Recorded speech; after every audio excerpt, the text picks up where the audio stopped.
Hello everyone, subscribe कीजिए हमारे channel को और दबाइए इस घंटे को। स्टूडेंट कैसे हैं आप सभी लोग। आई होप कि आप सभी लोग अच्छे होंगे। अब हम एक्सरसाइज 1.5 कर रहे हैं। ठीक है, क्वेश्चन हम एक्सरसाइज 1.5 का क्वेश्चन नंबर 1 है, जिसमें बोलता है classify the following number as rational और इरेशनल। हमें बताना है कि ये जो नंबर्स दे रखे हैं ये रैशनल नंबर हैं या इरेशनल नंबर हैं। जैसे पहला 2 माइनस रूट 5, दूसरा 3 प्लस रूट 23 माइनस रूट 23, तीसरा है 2 रूट 7 अपॉन में 7 रूट 7, चौथा है 1 अपॉन रूट 2 और पांचवा है 2 पाई। ठीक है, तो अब हमें बताना पड़ेगा ये कैसे है। अब देखो, इससे पहली वाली जो वीडियो थी वहाँ पर मैंने कुछ बातें बताई थी। याद करो, मैंने बताया था कि अगर एक इरेशनल नंबर हो और एक रैशनल नंबर हो, उनको आपस में ऐड करो, सब्सट्रैक्ट करो, मल्टीप्लाई करो या डिवाइड करो, आंसर हमेशा इरेशनल नंबर आता है, बताया था। दूसरा मैंने ये भी बताया था कि अगर दो इरेशनल नंबर हैं उन्हें आपस में ऐड करो, सब्सट्रैक्ट करो, मल्टीप्लाई करो, डिवाइड करो, तो आंसर या तो इरेशनल नंबर हो सकता है या रैशनल नंबर हो सकता है, बताया था मैंने। ठीक है ना। तो अब देखो, यहाँ पर वही चीज़ों को यहाँ पर देखते हैं। तो देखो, पहला जो है वो है 2 माइनस रूट 5। अब देखो, 2 एक रैशनल नंबर है और रूट 5 क्या है, एक इरेशनल नंबर है। ठीक है, तो आंसर क्या आएगा, इरेशनल नंबर। तो हमने लिखा it is a irrational number because difference of a rational and irrational number is always irrational.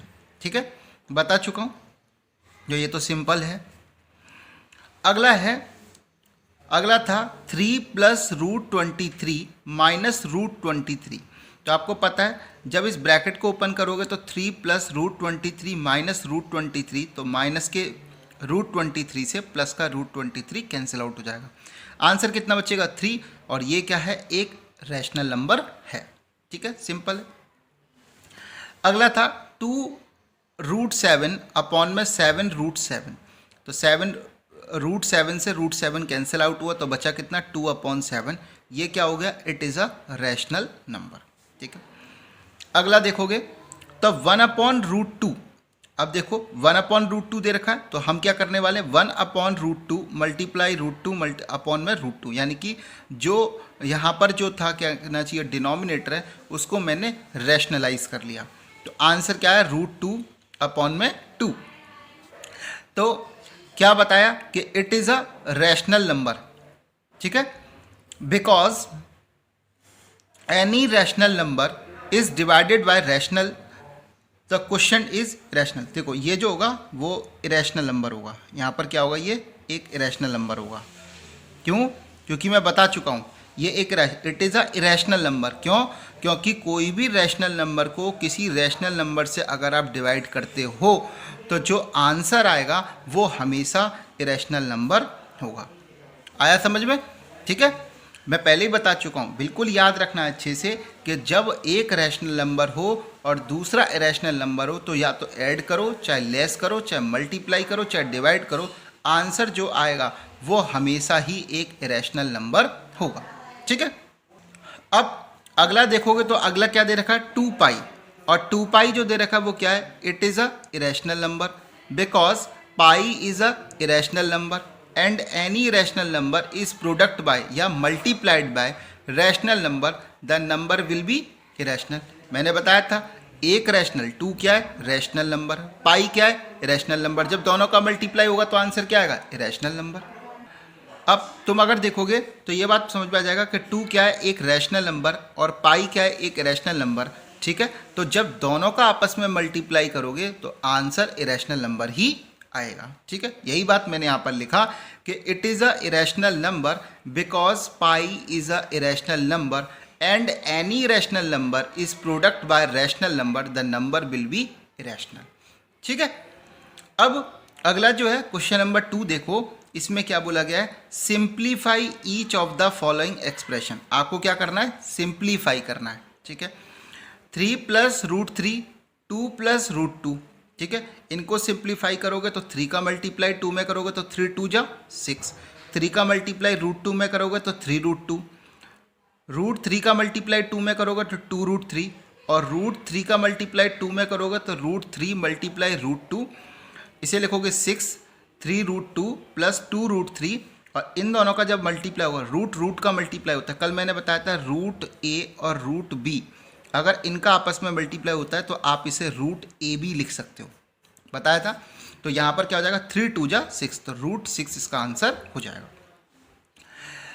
Question number second का सेकंड पार्ट देखो, 3 प्लस √3 और 3 माइनस √3। तो कल मैंने बताया था ये a प्लस बी है और ये a माइनस बी है। a प्लस बी और a माइनस बी किसके इक्वल होते हैं? a का स्क्वायर माइनस b का स्क्वायर। a की वैल्यू किसके इक्वल है? 3 के। b की वैल्यू किसके इक्वल है? √3 के। ओके, तो यहाँ पर a का स्क्वायर यानी कि 3 का स्क्वायर माइनस b का स्क्वायर यानी कि √3 का स्क्वायर। 3 का स्क्वायर हुआ 9, √3 का स्क्वायर हुआ 3, 9 में से 3 गया 6। देखो यहाँ स्क्वायर से रूट कैंसिल आउट हो जाता है। ओके, बताया था मैंने। तो आंसर कितना आ गया? 6।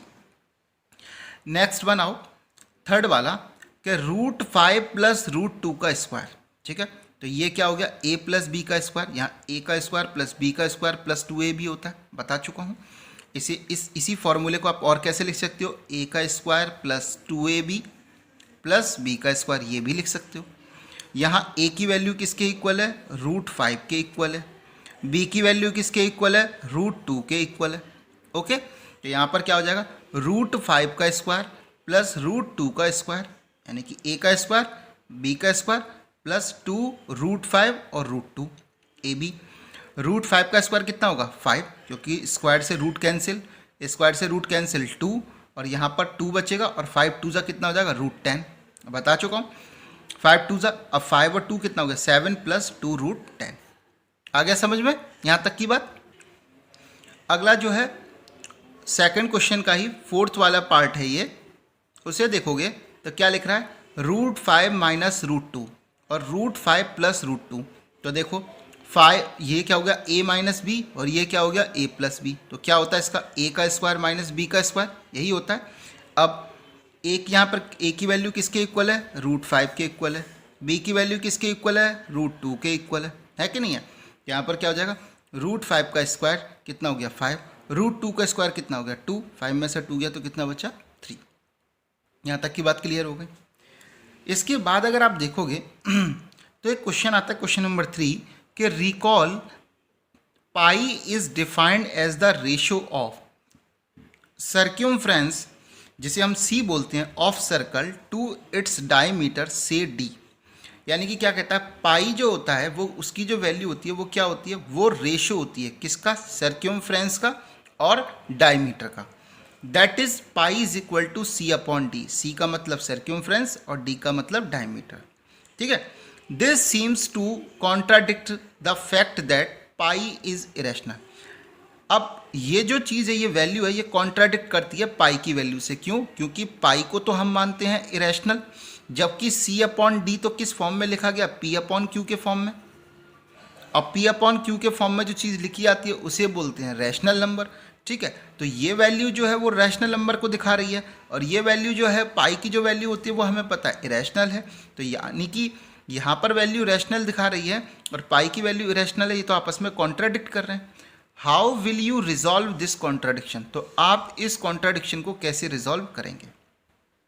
अब देखो, कोई सर्कल होता है तो इसकी जो बाउंड्री होती है इसको हम क्या बोलते हैं? सर्क्यूमफ्रेंस बोलते हैं।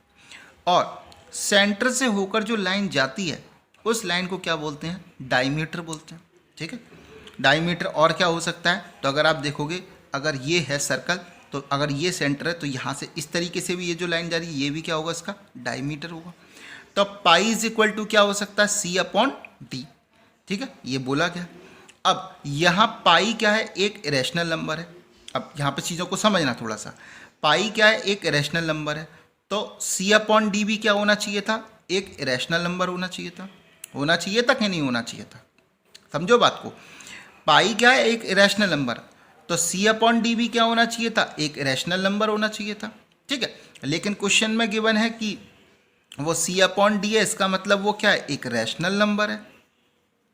तो आप इस कॉन्ट्राडिक्शन को कैसे दूर करने वाले हो? तो आप बताओगे, we know that irrational number को अगर किसी रैशनल नंबर से डिवाइड करते हैं तो भी आंसर क्या आता है? Irrational number. बता चुका हूँ।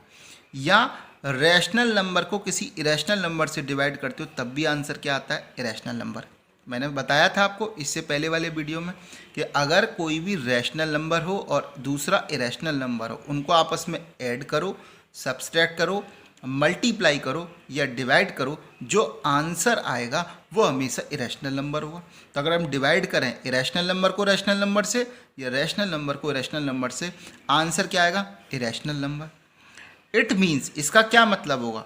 या तो सी, ईदर सी और डी, या तो सी या डी या ये दोनों क्या होंगे? इरेशनल नंबर हो सकते हैं। ठीक है, बात समझ में आ गया? क्योंकि देखो, या तो ये रैशनल नंबर होगा और ये रैशनल नंबर होगा, तब पाई की वैल्यू क्या आएगी? इरेशनल।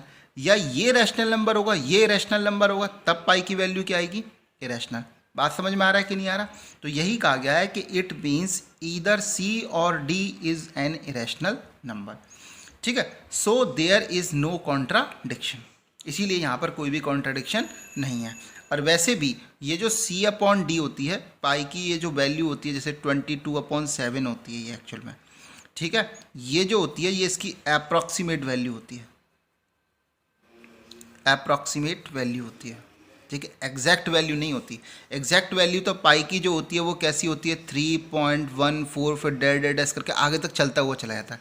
और इसका पाई का जो डेसिमल एक्सपेंशन है मैं बता चुका हूँ, नॉन टर्मिनेटिंग नॉन रिकरिंग होता है, ना तो वो कभी टर्मिनेट होता है, ना वहाँ पर कोई भी वैल्यू का रिपीटेशन होता है, इसीलिए वो इरेशनल नंबर होता है। और जो 22/7 है ये एक अप्रॉक्सीमेट वैल्यू होती है। ठीक है, बात समझ में आ गया? ठीक है, तो इस तरीके से आपको क्वेश्चन नंबर 3 भी क्या हो जाता है? कंप्लीट हो जाता है। क्वेश्चन नंबर 4 पर represent √9.3 on the number line.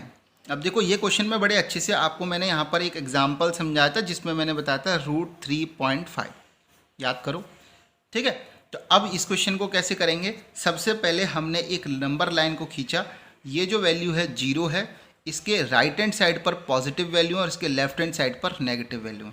देखो 1 2 ये पॉजिटिव वैल्यू दिख रही है आपको, देखो, और मैं इसको पास ले आता हूँ। और यहाँ पर अगर आप देखोगे तो देखोगे यहाँ पर -1 -2 -3 -4 -5 -6 -7 -8 -9 -10 -11। ठीक है, अब इसके बाद क्या कहा था मैंने? 0 से लेफ्ट हैंड साइड पर आपको कितना लेना है? 9.3 कितना लेना है? 9 जितना आपको जितनी वैल्यू आपको रिप्रेजेंट करनी है नंबर लाइन पर, उसे आपको क्या लेना है? लेफ्ट हैंड साइड पर। तो आपने लेफ्ट हैंड साइड पर ले लिया इसे। ठीक है, अब देखो, तो 0 से लेफ्ट हैंड साइड पर लिया तो 9.3 यहाँ पर आ रहा है, इस पॉइंट पर। इस पॉइंट को मैंने माना A, ठीक है, इस पॉइंट को मैंने क्या माना? B। और मैंने कहा था 1 सेंटीमीटर आपको एक्स्ट्रा में लेना। तो 0 से 1 तक 1 सेंटीमीटर एक्स्ट्रा हो गया, इसे मैंने क्या मान लिया? Point C। उसके बाद मैंने आपको बताया था कि A और C को क्या करेंगे? बाइसेक्ट करेंगे। बाइसेक्ट करना आप लोगों ने को अच्छी तरीके से आता है। तो A और C को हमने क्या किया? बाइसेक्ट किया। बाइसेक्ट क्या होता है कि कंपास में आधे से ज़्यादा दूरी लेकर आर्क लगा देते हैं दोनों साइड से। तो आर्क लगा दिया हमने दोनों साइड से। तो इसने A और C वाली लाइन को O पॉइंट, इस पॉइंट को मैंने नाम दिया, इस पॉइंट को दिया O पॉइंट नाम दिया। O पॉइंट पर इसे क्या कर रही है? इंटरसेक्ट कर रही है। और इंटरसेक्ट कर रही है तो AO का जो डिस्टेंस है उसे लेकर हमने यहाँ पर एक आर्क, यहाँ पर क्या बनाया? एक सेमी सर्कल बना दिया। ठीक है, बना दिया। उसके बाद मैंने बताया था ये जो B पॉइंट होता है, क्योंकि यहाँ से AB की डिस्टेंस कितना है? 9.3 सेंटीमीटर है। ठीक है, तो 9.3 सेंटीमीटर है। तो अब हम क्या करेंगे? इस B पॉइंट पर एक 90 डिग्री का एंगल बनाएंगे। ठीक है, 90 डिग्री का। आप 90 डिग्री का एंगल कैसे भी बना सकते हो। आप चाहो तो D की हेल्प से भी बना सकते हो और आप चाहो तो कंपास की हेल्प से भी बना सकते हो। आपने देखा तो इसने ये जो जहाँ पर बनाओगे तो इसने D पॉइंट पर इसको इंटरसेक्ट किया। ये सेमी सर्कल जो है इस पर ये BD वाली लाइन ने यहाँ पर इसे D पॉइंट पर इंटरसेक्ट किया। और BD वाला जो डिस्टेंस लेकर, जितना डिस्टेंस है उतना जब आप आर्क लगाओगे तो ये जो है वो नंबर लाइन को इस पॉइंट पर क्या करेगा? इंटरसेक्ट करेगा। यही वो लाइन है जिसे बोलते हैं 9.3। ठीक है, आ गया समझ में? सिंपल है, BD वाला डिस्टेंस लेना है और उसके बाद आर्क लगा देना है इस तरीके से नंबर लाइन पर, जहाँ पर लगाएगा वही क्या शो करता है, √9.3 को शो करता है। अब एक बात मैं आपको बताता हूँ कि आपने जो पहली जो एक्सरसाइज करी होंगी वहाँ पर आपको शो करा रहा था √3, √5, √2 करा रहा था। इनको जो डिनोट करने का तरीका था नंबर लाइन पर वो अलग था, ठीक है। इनके लिए मैंने पाइथागोरस थ्योरम लगाई थी, ठीक है।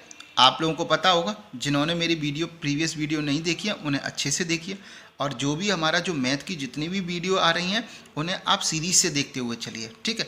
तो यहाँ मैंने आपको जो बताया था वो मैंने क्या बताया था कि इनको पाइथागोरस थ्योरम के अकॉर्डिंग मैंने रिप्रेजेंट करना आपको सिखाया था। लेकिन यहाँ पर देखोगे, जैसे आप अगर देखोगे तो 3.5, ओके, √9.3, अब इन्हें पाइथागोरस थ्योरम के अकॉर्डिंग आप क्या कर सकते हो, डिनोट नहीं कर सकते हो। इसीलिए आप क्या कर रहे हो, इसके लिए आप ये वाला मेथड यूज कर रहे हो, ओके। आई थिंक आपको समझ में आ गया होगा, ओके। अब आते हैं क्वेश्चन नंबर 5 पर। क्वेश्चन नंबर 5 क्या था, rationalize the denominator of the following. अब रैशनलाइज करना तो हमें आता है, हमने सीख रखा है। कहाँ सीखा था, एग्जाम्पल्स में सीखा था, ठीक है। तो पहला है 1/√7। तो 1/√7 के लिए आप क्या करोगे, 1/√7 और √7 से न्यूमरेटर और डिनोमिनेटर दोनों में मल्टीप्लाई कर दीजिए, तो ऊपर बचेगा √7, और √7 का जब मल्टीप्लाई होता है तो आंसर आता है 7। ये आपका क्या हो गया, आंसर हो गया। दूसरा क्या होता है, 1/√7 माइनस √6। तो आप क्या करोगे, मैंने बताया था कि 1/√7 माइनस √6 मल्टीप्लाई, अब यह माइनस का साइन है तो प्लस के साइन से न्यूमरेटर डिनोमिनेटर में मल्टीप्लाई कर दीजिए। इसे क्या बोलते हैं, कॉन्जुगेट करना। कॉन्जुगेट करना मतलब कि उसका जो साइन है उसके अपोजिट साइन से मल्टीप्लाई करना। मल्टीप्लाई किया तो ऊपर क्या बचेगा, √7 प्लस √6 ऊपर तो, और नीचे कौन सा फॉर्मूला लग जाएगा, a माइनस बी और a प्लस बी। बता चुका हूँ, a माइनस बी और a प्लस बी किसके इक्वल होते हैं, a² माइनस b² के इक्वल होते हैं। अब यहाँ पर देखो, a की वैल्यू क्या है, √7, b की वैल्यू क्या है, √6, तो a का स्क्वायर यानी कि √7 का स्क्वायर माइनस b का स्क्वायर √6 का स्क्वायर, तो √7 प्लस √6, स्क्वायर से रूट कैंसिल, स्क्वायर से रूट कैंसिल, तो क्या बचेगा यहाँ पर 7 माइनस 6, तो कितना आंसर आ जाएगा, √7 प्लस √6 अपॉन में 1, तो इसका आंसर होगा √7 प्लस √6 हो गया।